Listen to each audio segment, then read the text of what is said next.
nosso convidado. No programa de hoje, o advogado número 1 em cybercrimes. Que ou a gente deixa o poder na mão da plataforma decidir quando você fala ou não, ou na mão do judiciário.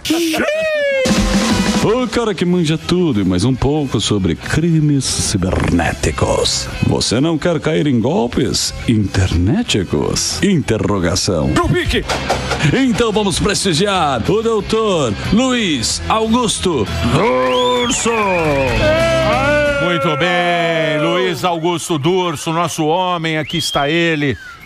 Figura muito famosa aí nos tribunais. Ele é um expert, especialista em cybercrimes, e ele que participou do como é que chama lá? Marco Civil. O Marco Civil da internet. Você foi lá nas reuniões. LGPD, Marco Civil e o PL das fake news que não foi aprovado.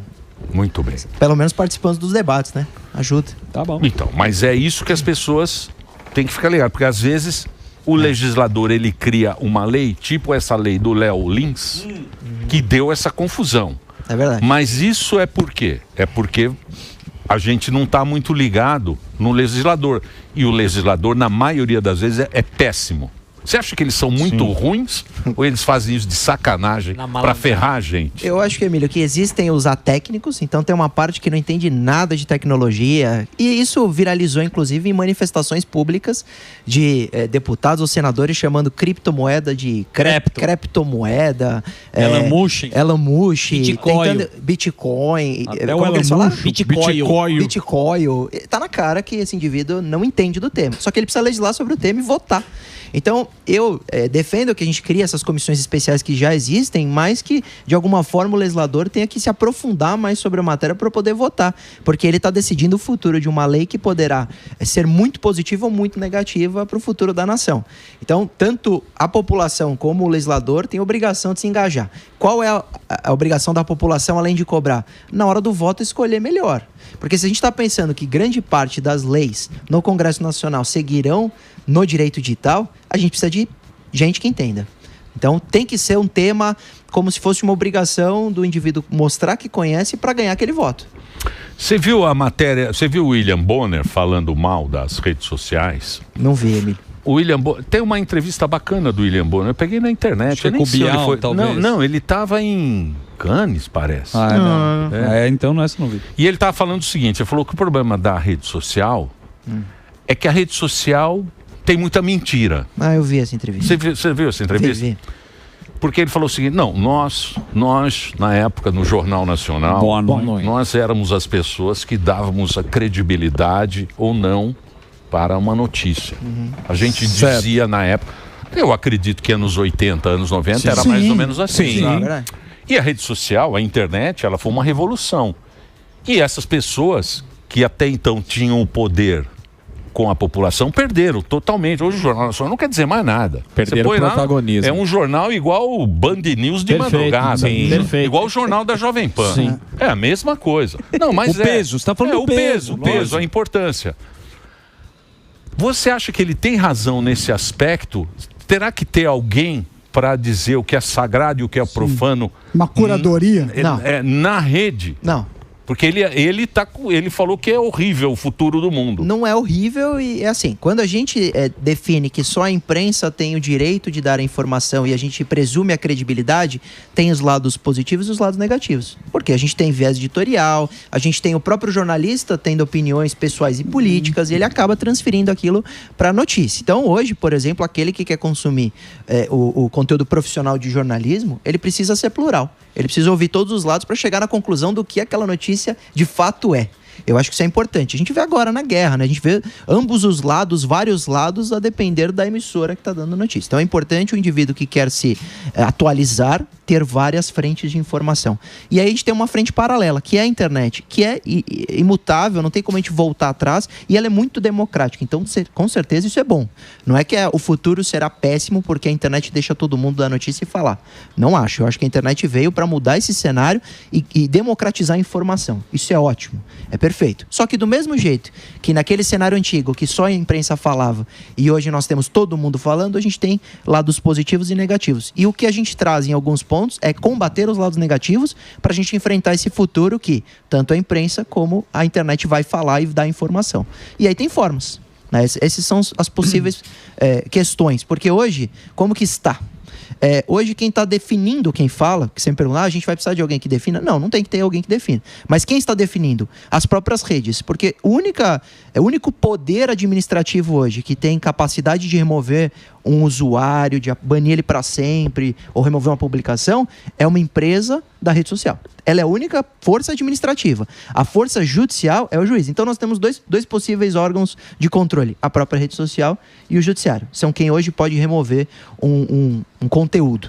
Qual é o debate sobre o artigo 19 que está no Supremo? É se essa rede social, quando define se quer remover, se pode, se ela tem essa autonomia, e se quando define que se ela não quer remover, mesmo sendo provocada, se tem que esperar uma decisão judicial, que seria esse órgão final da avaliação do conteúdo. É exatamente sobre isso. Eu cantei a bola aqui, Emílio. Falei que o Supremo ia formar a maioria, formou. O que isso significa? Então, o que isso vai mudar para o afegão médio? Legal. Isso, na prática. Nós. Esse é o grande tema, né? O usuário. Isso. Então, por que minha vinda hoje? Então, nós tivemos a maioria. Formou maioria agora no último dia de votação. Vai reabrir agora na quarta-feira. Faltam só 2 votos. Carmen Lúcia e Edson Fachin. Eles vão definir, só que já está uma maioria formada com relação à derrubada do artigo 19. O que isso significa? Significa que o Supremo vai mudar com relação à responsabilidade das plataformas, que hoje não tem nenhuma, a não ser pornografia e nudez, que quando elas permitem um conteúdo criminoso ficar no ar, e mesmo que elas tenham recebido denúncias, notificações, elas não tomaram nenhuma medida, o artigo 19 falava, você não vai ser nunca responsabilizado. O autor é o responsável sempre, e aí o juiz que eventualmente vai mandar remover, se você descumprir a decisão judicial, tem responsabilidade. Então sempre eles tinham que esperar a decisão judicial. Quando o Supremo forma a maioria para mudar essa logística, eles vão alterar o artigo 19 para emprestar parte do artigo 21, que era a exceção, que é que alguns conteúdos, alguns crimes, não dependerão, para que a plataforma tenha responsabilidade, da decisão judicial prévia. Basta que a vítima daquele crime avise a plataforma, falando, olha, isso aqui é criminoso, eu sou vítima, removam. Se a plataforma não remover, pode haver responsabilidade. Mas aí fica muito... Mas aí, é muito nebuloso. E o casca de banana? Não tem? Então, vamos para casca de banana. E aí, isso aí é interpretação. Então, e todo mundo concorda com... pornografia, com tudo. E esse declaradamente é crime, ponto. Agora, quais são os crimes que podem ficar, né? Vamos falar das possíveis cascas de banana com muita transparência para a audiência. No modelo plano ideal, seria muito bom para, se a gente falar crimes manifestamente ilícitos e gravíssimos, é claro que a plataforma tem que remover. Se não remover, tudo bem, ela tem responsabilidade.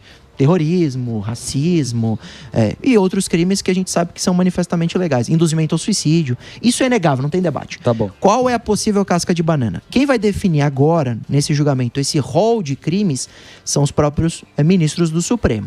Se eles se aterem ao julgamento e colocarem como regra esses crimes mais graves, eu acho que isso vai ser satisfatório até o Congresso avaliar, porque ele vai poder, eventualmente, um PL, um projeto de lei, revogar aquilo que o Supremo colocou como nova regra geral.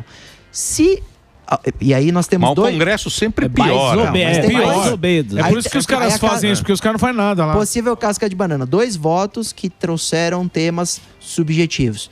Ministro Toffoli e o ministro Fux falaram já de fake news.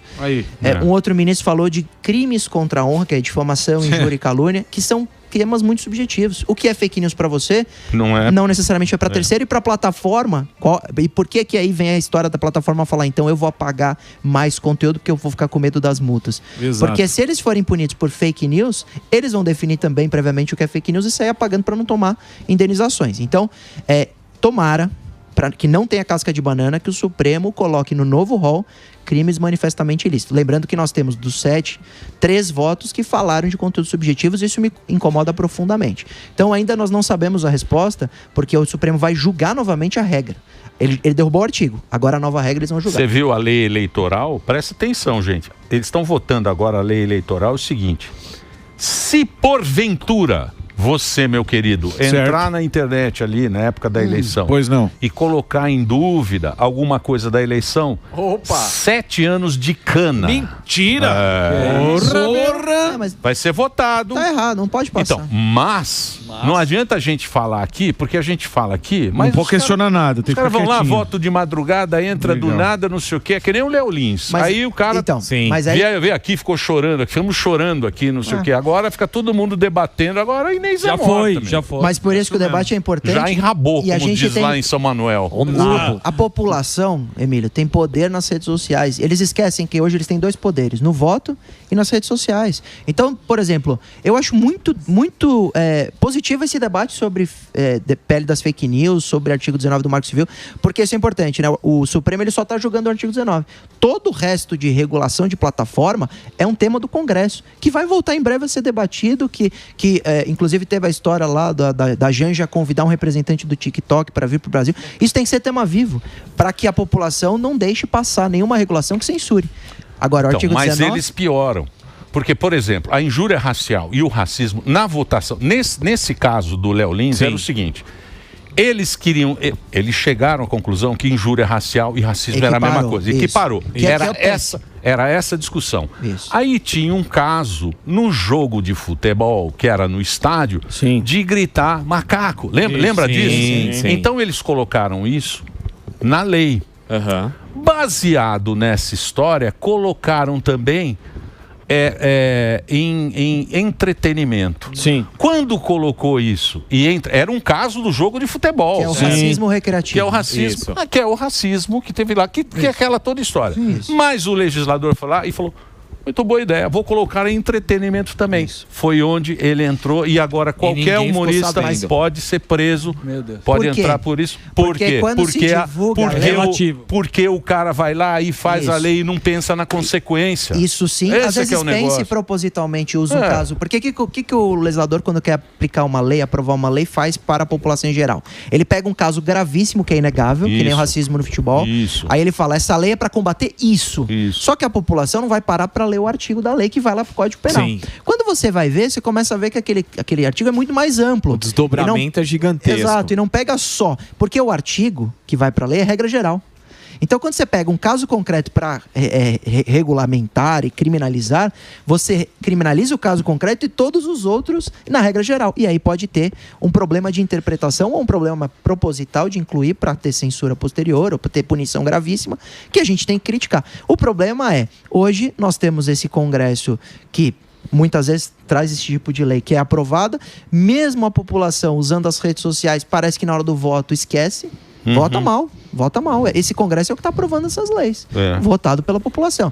Então a gente tem que ter esse espaço para trazer temas que são debates. Isso é o Pânico é palco para isso de maneira muito democrática. Eu acho muito legal. A gente fez há umas 3 semanas aquele encontro dos debatedores, os notáveis. Por quê? Porque a população só vai saber o impacto real quando ele ouvir de fato todos os lados.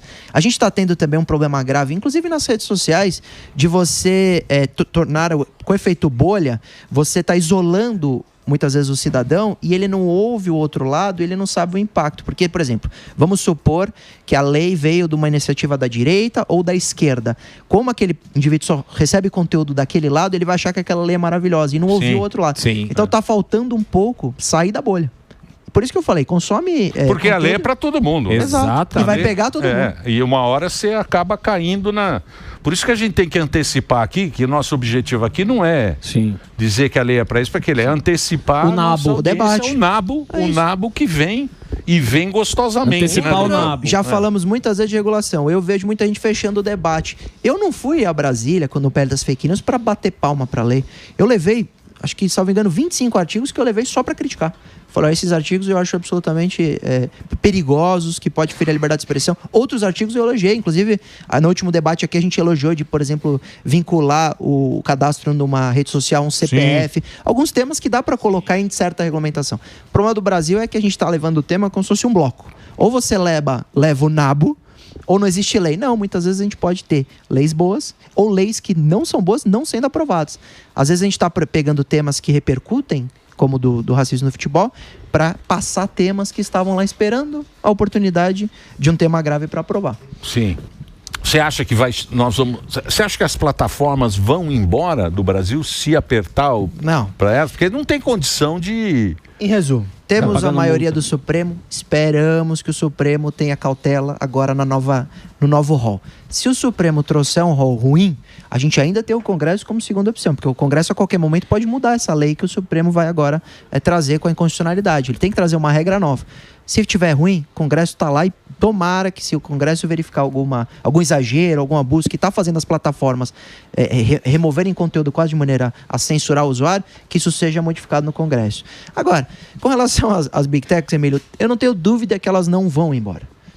O mercado brasileiro é maravilhoso com relação ao ponto de vista de coleta de dados, o usuário super utiliza as redes sociais, a gente tem um gasto muito grande com impulsionamento, né? O pagamento por marketing digital. Elas não vão embora, só que elas estão fazendo o papel delas, e eu acho válido, eu acho importante, elas estão dando um contraponto de opinião para que a gente chegue, se chegar em algum tipo de regulação, no mais adequado ou mais sensato. Então nós vamos fazer o seguinte, pelo bem geral da nação. Opa! Assim que for votado, você volta aqui no programa e aí você vai falar o seguinte. Não, pra gente antecipar isso. Como é que ficou no Supremo? E aí você vem aqui, vai traduzir, vai tirar essa conversa. As fake news sobre essa história que a gente está sempre ouvindo, vai trazer direitinho. E aí a gente vai ficar ligado no Congresso se vai colocar alguma coisa para ferrar a gente, e a gente vai colocar aqui para a população. Combinado. Combinado? Combinadíssimo. Então eu quero agradecer. Oi, pode falar. Quarta-feira estamos de volta com o julgamento e eles vão finalizar a primeira votação da inconstitucionalidade, que vai derrubar o artigo 19, já derrubou, né? E agora vamos ver como vai ficar. Assim que a gente vê como ficou, a gente volta e faz ou a crítica ou o elogio, se for, por exemplo, crimes manifestamente legais, e a gente acompanha no Congresso as regulações, porque aí sim a gente está falando da internet como um todo. Isso. Aí depois não dá para vir chorar pitanga. Não vem encher o saco. Eu não sabia. Sabia sim. Eu não sabia. Agora você vai ficar sabendo tudo, porque o Durso está aqui. Eu vou passar a rede. Luiz Augusto Durso, para você quiser acompanhar, isso tudo está na rede social do Dr. Durso aqui, que tem todas as informações. Ele é especialista em cybercrimes, o cara que mais entende de internet, @Luiz com Z, Augusto Durso, para você que está no rádio. Legal. Doutor, obrigado, hein? Valeu, doutor. Valeu, obrigado. Prazer revê-los.